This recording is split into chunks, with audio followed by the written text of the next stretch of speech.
Je pense qu'une fois que nous aurons conclu l'accord, ce sera 95% de l'affaire. Ils ne vont pas recommencer à se battre.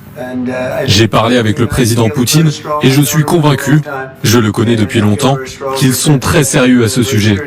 Nous conclurons un accord. On a vraiment l'impression que le numéro 1, c'est Poutine. Et pour compléter ce que disait Sylvie Berman, on sait par exemple par Fiona Hill, qui était la grande spécialiste de la Russie, que vous connaissez Anne certainement, et qui a été sa conseillère, la conseillère de Trump lors du premier mandat sur les questions russes. Et elle raconte dans un livre de mémoire, en quelque sorte, combien effectivement Poutine a pu influencer Trump jusque dans le détail du bureau ovale sur la manière dont il conçoit le pouvoir, la manière d'agir en autoritaire. En fait, il s'est inspiré en fait de l'autoritarisme de Poutine pour le faire. Et ça, je crois que c'est extrêmement important parce que si aussi Trump a autant d'intérêt pour Poutine, c'est que on voit bien qu'il est en train d'avoir un projet politique pour les États-Unis, de réinterpréter notamment ce fameux article 2 de la Constitution pour concentrer les pouvoirs dans les mains du président. Autrement dit, pour mettre fin à la démocratie américaine telle qu'on la connaît. Et ça, dans les affaires internationales, on sait que c'est très important pour n'importe quel État, même les plus puissants,